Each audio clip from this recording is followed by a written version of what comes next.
I invite the panelists to come to the podium here, sitting in the front, so you can face the audience.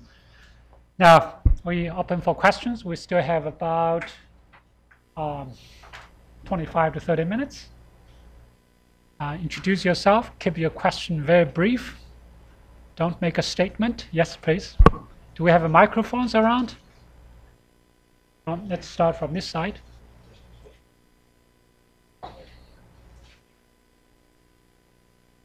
Sunjeev Chowdhury from VFRC. I just wanted to refer to the last line of Michelle's slide, where you talked about the farmers as being part of the private sector, and they have the strange same notion as other private sector members to make some money.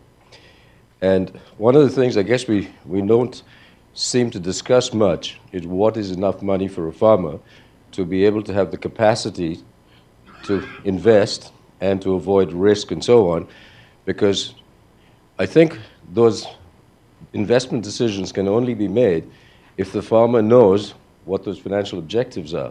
And right now it seems that they continue to remain at the struggle and survive somehow stage, and so they never get out of it. Could you maybe comment on what would be fair income for farmers in developing regions compared to what we see elsewhere, where they are able to get out of this scenario? Okay, let's group maybe 3 or 4 questions together before I ask the panelists to address your questions. This side. Okay, there's one in the middle. Hi, Kelly Witkowski from the Inter-American Institute for Cooperation on Agriculture. I haven't read the report yet, but I was wondering if it considers, or if you're doing any research on how climate change will affect investment needs in the agricultural sector in terms of amount, but also in terms of priorities. Yep, thank you. Okay, here's another one. So we have a pretty good gender balance here. Hi, my name is giselleeres from Land O'Lakes, and my question is for Teodaj, because you mentioned on one of your policy determinants slide that investing in farmer unions and cooperatives may have additional benefits besides lowering costs. Can you talk about whether those benefits would attract investment, since cooperatives usually have a hard time attracting investment? Okay, it's a perfect time to go back to the panel. Michelle, you can address the farmers' capacity in making the decisions. Seems to me they are rational. Toward that, you can address the questions just raised. Maybe Keith, could you also address the climate change issues? You know, how does that affect the future investment? What sort of additional investment is required to adapt to climate change? Let's start with Michelle. Sure, thank you. Thanks for the question. I don't think there are specific limits or amounts of money that farmers want to make from their investments. I think they want to make as much as they possibly can through a safe mechanism that allows them to build, grow, move on. I don't think there is a specific limit. I don't think there is any evidence that farmers only want to make a certain amount. I think they have a lot of investment ideas. It's just a matter of having that security to be able to take those risks. The climate change thing, just very quickly too, I think is very relevant for this area in Kenya. And one of the things that can help encourage that switch into production, the government policies can support it, because it also makes sense from a climate change perspective, is the switch to sorghum. Okay, thank you. Thank you, Michelle. Torrid. Yeah, thanks for the question. Unfortunately, I had flown over the slide, so I'm glad you picked up on this, and it gives me an opportunity to belabor this point about the cooperatives. So one point that comes from the literature on the determinants of public spending, and in particular the political economy literature that is quite long-standing on collective action, suggests that groups that are smaller in size, all else equal, have lower coordination costs and therefore are able to advocate on behalf of the kinds of public investments that actually benefit their economic activities. There are also other characteristics of socioeconomic groups that either enable them or disable them to have the political power to attract the public investments that support their activities. So with regard to that, the suggestion with regard to the cooperatives was that in addition to the more sort of technical arguments for strengthening cooperatives, such that they can pool resources and reduce costs and so forth, there's also potentially the political argument, essentially. It's a bit of an open question to what extent strengthened cooperatives will lead to substantive improvements in their political power to attract resources, the kind of resources that small farmers need that comprise the cooperatives. So I guess it's more of a question or a bit of an open issue rather than a very definitive statement. But the general point was that the strengthening of cooperatives could have more than technical benefits. Thank you. Keith? Regard to climate change, no, the report did not specifically look at requirements associated with climate change or, in fact, any other requirements. We did summarize a couple of previous studies that have estimated investment requirements. Schengen alluded to one of those in his introduction. Several years ago, FAO estimated investment requirements to meet projected demand for food in 2050 and came up with a total of a little over $200 billion per year in gross investment in agriculture, corresponding to about $80 billion per year net over the time between now and 2050. That's to meet projected demand. That's actually without a climate change scenario in there. So that's work that remains to be done. Having said that, however, I think a lot of the things that are shown to be important already only become more important. You know, the importance of R&D, the importance of access to markets, to alternative opportunities, the role of education and information in informing alternative choices and things like that. Thank you, Keith. Jerry Nelson, is Jerry Nelson here? No, it's not in the audience.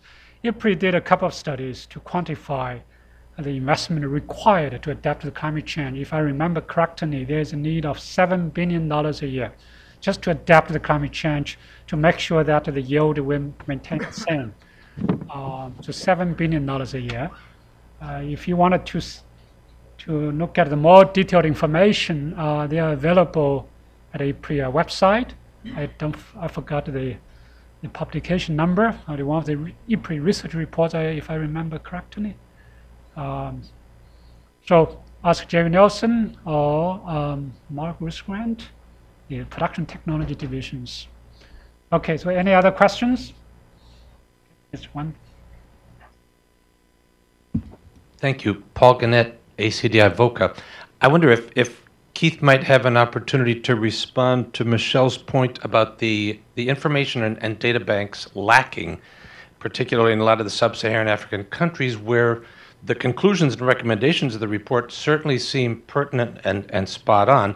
Is there maybe something that Keith could remark on that area?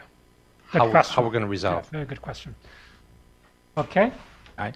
Manny Lentino, CGIAR Fund Office in the World Bank. IFPRI, not too long ago, I think about 2008, came up with an estimate of the needed investment in agricultural research, about $16 billion in 2025. Is that still a firm estimate? Okay, I will address that question. Okay, any other questions there? Oh, okay, you have two of them there. Why don't you go ahead and then Annan?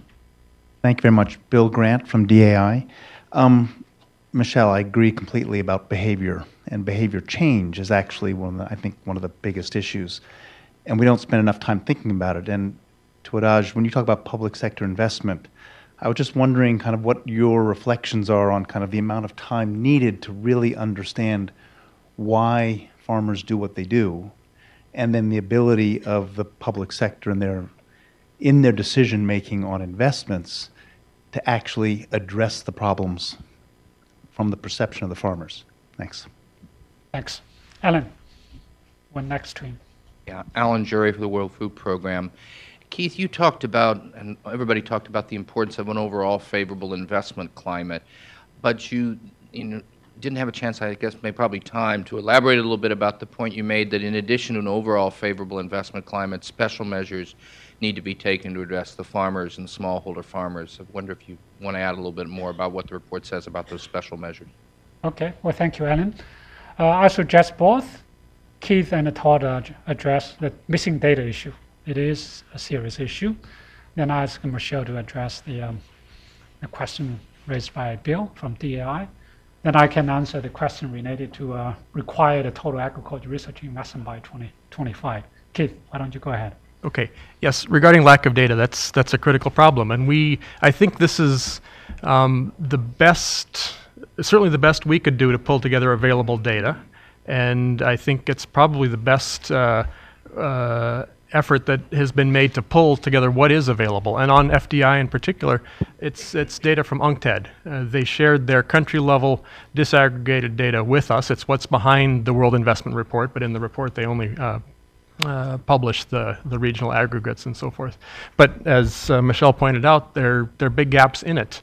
And even in the aggregates they report, as I mentioned, there are different countries reporting in different years, so it's virtually impossible to make comparisons. The indicator that I referred to, the on-farm agricultural capital stock, it's simply an index based on existing FAO data. So that is, on the one side, it's available for all countries. On the other side, it's got the same kind of holes and concerns you may have about those data in general. So certainly a need for better data on FDI in particular. The challenges associated with getting that, just by the inherent nature of that's private and corporate or other investment, and difficult always to get precise figures. Michelle, you may actually have better than we do, but I think it's in terms of what's available publicly or in some sort of collected way. I'm not sure. I can't point you to anything better than what there is, and to acknowledge that it is full of holes. Yeah. Should I just go ahead then on the question on smallholders in particular? Yes, absolutely. I mean, it's one thing to have a good overall investment climate, a level playing field, and so forth, but smallholders face special challenges in terms of access to information, access to credit, access and security of tenure over resources. So it's all the things. I'm afraid we don't have new things to add to that list, but just to emphasize the importance of those things that have already been established as important, and to note, as Michelle pointed out, farmers are making decisions based on the incentives they face, and what's really remarkable is that despite, in many cases, unfavorable investment environments, and despite these very significant barriers that they do face, they still do make a tremendous amount of investments on their own, which typically does not get recognized. And so I think the challenge is to think about what they could do if as many of those barriers as possible could be reduced or eliminated. Todd, can you briefly discuss the missing data issues in public investment? Sure. Yeah, this is really, it's a very difficult terrain. IFPRI has been undertaking quite a bit of effort now for several years, initially starting at a rudimentary level and now putting in more and more resources and effort to try to assemble public expenditure data across countries over time, and thank you. To try to assemble public expenditure data across countries over time. And it is, of course, as one can imagine, easier for some countries than for others, even among developing countries, to get at this. The challenge is multiple, so it's not just missing data, so data points that are not there, not knowing, how much expenditure in agriculture was allocated to Zambia in 1988, but also consistency of data, not only across countries, but even within a country over time. So, for example, some work that's now still ongoing with a colleague, Samuel Benin in IFPRI, is looking at how the CADIP process may have affected not only investments and agricultural productivity, etc., but data collection and what gets counted as public expenditure in agriculture. So potentially, with greater incentives to account for agricultural spending, more gets counted as agricultural spending than used to be in the past. That's just one example. So the data challenges go beyond missing data points. So we're pushing much further now on this front, trying to collect information not only from sort of secondary sources such as the government financial statistics of IMF and so forth that are out there, but from national accounts, and looking at the disaggregated components of agricultural spending. So not just taking expenditures in agriculture as such, however they are reported, but actually looking what's in there to be able to compare. Are we looking at the same thing over time and across countries? Yeah. Okay. I had another point. Okay. can come back. Michelle. Just very quickly on the behavior change issue and understanding farmer behavior is absolutely essential, and also consumer behavior. I think this is a incredibly important area for African governments to take into account, is that they need to start understanding what their own consumers in their cities are doing now and demanding now, but what are they going to be demanding in a few years' time? How are consumption trends changing and food consumption preferences changing, and how can that reflect back to farmers? And then how are farmers making these decisions? So I think that whole aspect of the behavior of both producers and consumers needs to be understood value chain by value chain, commodity by commodity, by the governments themselves, so that they can design the policies and the research agendas based on those behaviors. Thank you. Well, on the required investment in agriculture research, about 2008, or 2007, 2008, when the CGIAR was developing its strategic results framework, so-called SRF, IFPRI did a study to quantify how much investment, how much agriculture research investment would be required to achieve that 1% productivity growth or to achieve a certain poverty reduction goal. In 2008, the national agriculture research systems in developing countries spent about $5 billion a year in terms of purchasing power parity, 2008. Then we did a study to look at the certain goals by 2025.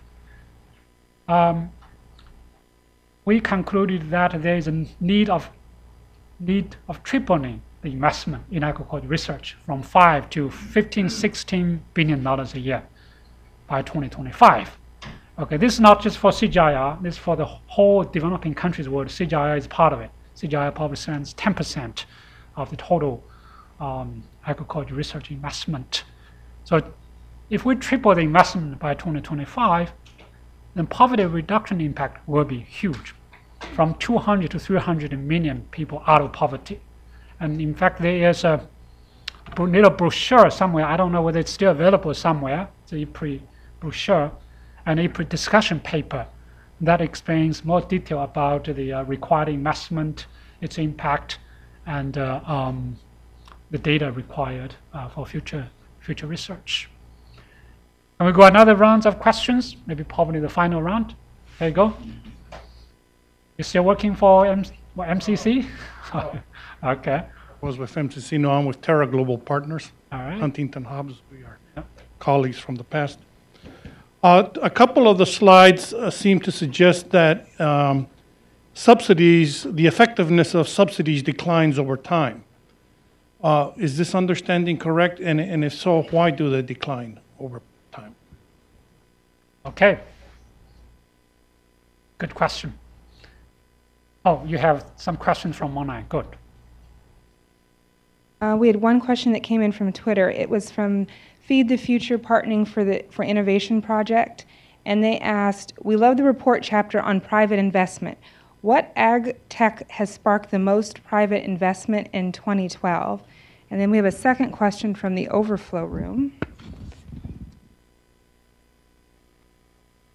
This question comes from Mustafa Nyang, who's with Counterpart International. And Mustafa asks, in Africa, many donors help countries invest through bilateral mechanisms, but because an average of 80% of the population is rural and they rely on agriculture for their livelihoods, farmers also do their own investments. And it says, wanted to know how farmer-driven investments are accounted. Have you accounted local population investments, for example, cereal banks, dams, wells, well construction, and etc.? Good. Well, thank you. Tawara, do you want to address the subsidies issues, or you wanted to delegate that to me? Well, go ahead. How would you like it? No, Why don't you start? Maybe I can add. Okay, well, it's an India study. I did it together with Ashar Gulati and Professor Thorat. I think part of the reason is, in the very beginning, because there was a market failures, smallholders were not able to access to fertilizers, to credits, to irrigation. So market fails to deliver these public services. So by providing subsidies to farmers, to some extent, actually they correct that market failure. So that's why returns were very high. However, as the subsidies continue to increase, as the market begin to work, then continued increasing subsidies will become so inefficient. In fact, I will come back to my wrap-up remark. It's a huge debate in India right now, the cash transfer versus subsidies, subsidies versus food security bills, and versus public investment. So maybe Thordaj can correct me. No. Okay. Now, Keith, your question about the investment issues in Africa, particularly how you come up with the data issues. I heard the second question from the overflow room, but I'm not sure I got the first one that came in by Twitter. Simone? Tweeters, can you repeat the first question? Maybe more for Michelle. It could be, yeah. The first question says, what ag tech has sparked the most private investment in 2012? And the questioner referred to the report chapter on private investment. About Michelle, Yeah, well, you I'm mentioned afraid- about the PPP, the public-private partnership. Maybe Michelle, you can start first, or Keith can. Well, yeah, I'll defer on that one, and I can come back to the one on how the farmer's own investment is Good. counted. Yeah. Okay, Michelle. Technology has been. I don't think I have an answer on which ag technology specifically has encouraged the most investment. I think that it's the places where the policy environment is right, but of course then the issues that are addressed in some of the principles of responsible investment is just accessing the land might be the easiest and quickest thing for an investor to do, but how do you do that in a way that is beneficial? So the challenges remain. So I don't know, Keith, maybe if you have any specifics from your. No, I'm afraid I don't have anything to add on specifics there. On the question regarding how is farmers' own investment counted, this, as I mentioned, it's a very aggregated measure and a very crude measure, because it pulls together the national data that FAO has on, for example, machinery. This includes tractors, it may include harvesting and threshing equipment, it may include milking machines. There's a small assumption made for hand tools as well, but it's not, what's important to emphasize, it's not a survey of individual farms and the investments that they made. It's based on what national data show for different types of agricultural capital. We make the inference that those are the types of capital that typically exist on farms, so it's a bit of an inference again to say these are the kinds of investments that farmers make, but they are typically the kinds of investments that farmers make. So obviously it misses out lots of things. It also misses out things, for example, farmer expenditures on education or other things related to human capital, which we also know are extremely important. But it's, as mentioned, one indication of a important part of the investment picture that's not often included in the discussion. Well, on the private sector investment in Africa, I could think of maybe two possible high return investment. One is the newer varieties that can really build the tolerance against stresses. In Africa will be affected by the climate change. So drought, floods, and also the new varieties should be able to enhance the nutrition, so through biofortification. So we have shown some successes through biofortified sweet potato in Mozambique and, and Uganda. The newer varieties should also help to save water, energy, increase productivity. So that's one area I can think of. Another area is for private sector to enhance the whole value chain, linking smallholders to markets, the whole supply chain, so that I can think some of the potential high returns from the investment. If there are no other questions, Raju has one. Thank you. I'm Rajul Pandya-Loch at IFPRI. Everybody talks now about responsible investment, and I'm curious your take on what should we be thinking about when you talk about responsible investment? What would come most to your mind? Is it a concept? Is it behavior we need to engage in differently, different principles, different modalities? Why should we spend attention on responsible? Thank you, Raju. Can I suggest you can also combine your final remarks with this addressing Raju's question? Sure. Okay, so let's start with Michelle, Towdage, and then Keith. Reverse order.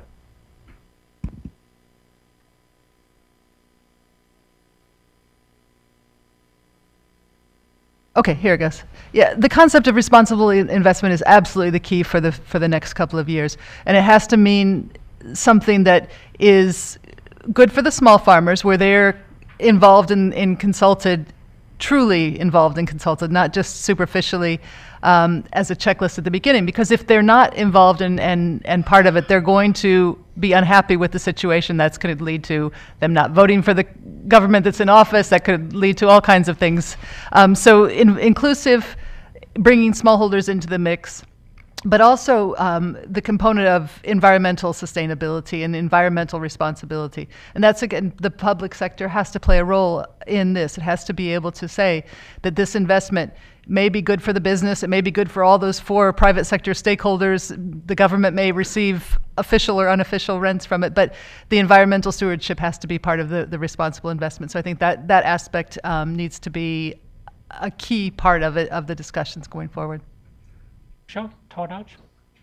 I think I actually want to take this from the public sector perspective. So I think responsible private investment would need to go hand in hand with responsible governance and rules from the public sector when we're talking about large investments, whether in land or other aspects of agriculture.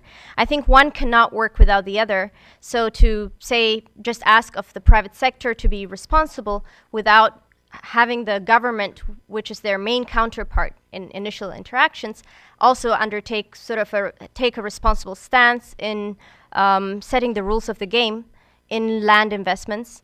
It's difficult to look at only one or the other. As closing, I'd like to just pick on a point that I have not had a chance to respond to, a question about how much time does it take to understand what farmers want. Sorry if that kind of fell by the wayside. Just very briefly, I think I'm not sure that time is sort of the key element, not to say it's not important, but when thinking about how government can get at what it is that farmers really need by way of public investment, certainly one can say one aspect is evidence, research, studies, and so forth. That's certainly important, but also mechanisms through which governments can actually ascertain what farmers' perceptions are, what farmers' needs, expressed needs are, and that's certainly a political question. Third and last point on that, I think, is experimentation. I think there's, in my understanding of government policies, too little emphasis in many countries on experimenting, on trying something out, seeing if that actually works for farmers, and if not, abandoning it at a small stage, and if yes, expanding it. And China's been actually very successful in doing that.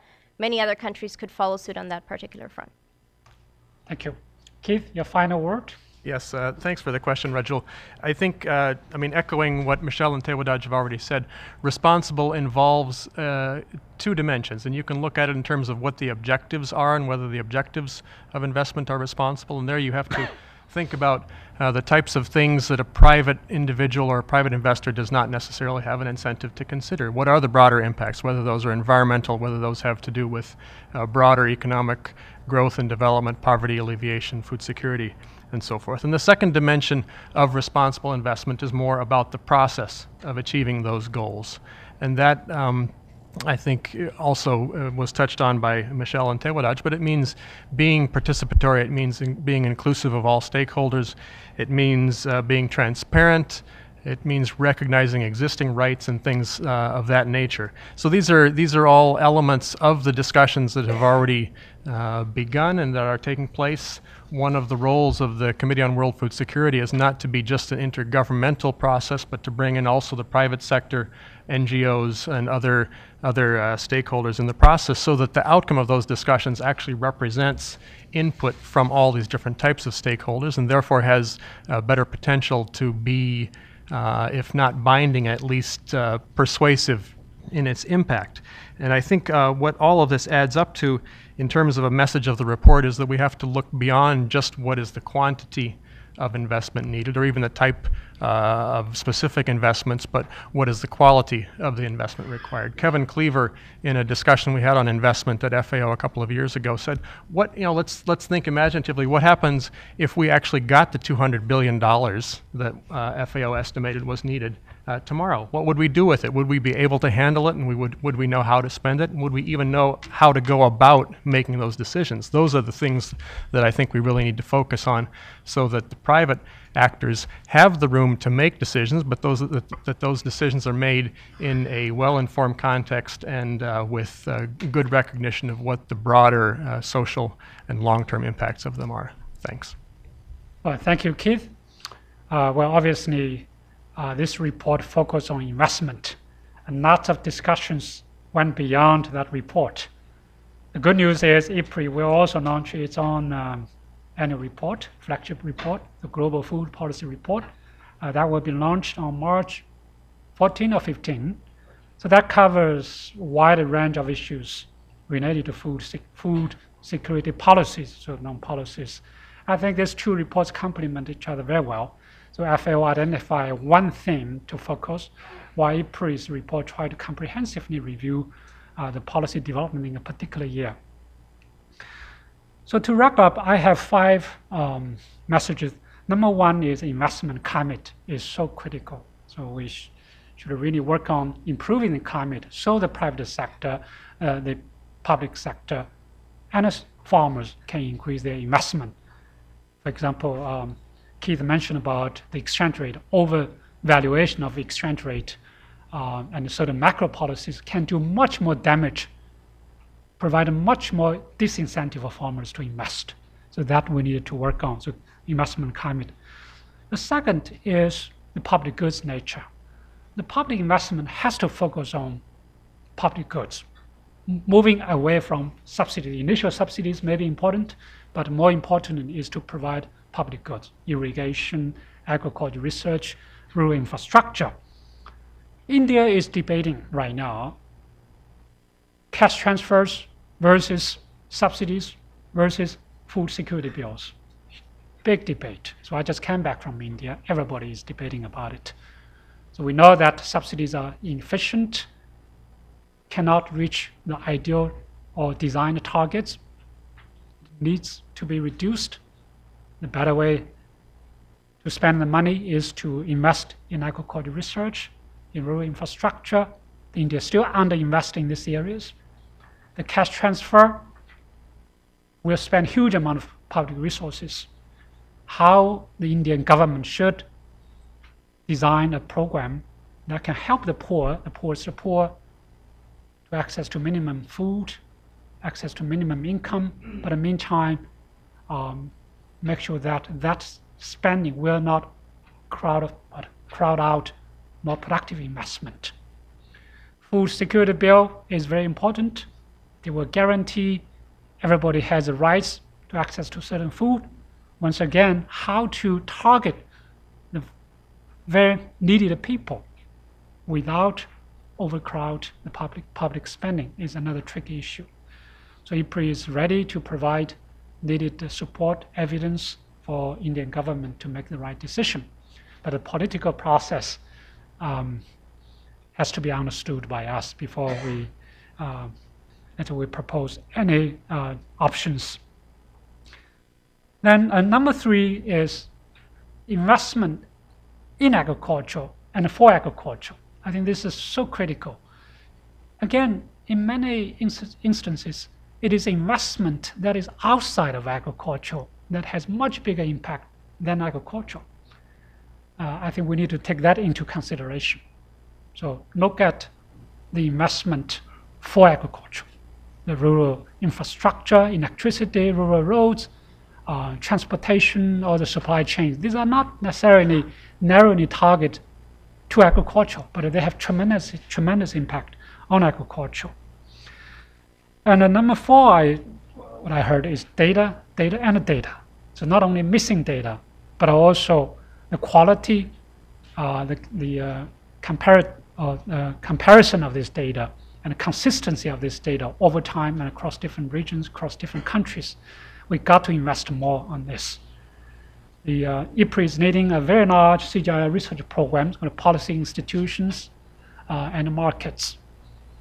Under this program, we will spend a lot of effort to connect the data, to define or to standardize the definition, and set up the system to monitor, to track, connect the data over time, across the time and across the space. So this is our commitment for the next 5 years or even 10 years. And we are looking forward to the partnership with FAO in doing that. So finally, it's incentives for farmers to invest. We know farmers are very rational. T.W. Schultz already made that statement in 1957, so he got Nobel Prize later. So farmers are rational, but they're constrained by many issues: lack of capacity, lack of data, lack of information, lack of access to public goods. And we need to look at farmers' incentive. Why farmers are not investing? What are the factors that can help farmers to increase its investment? For that, I thank you very much. Let's thank our panelists for such a great presentation.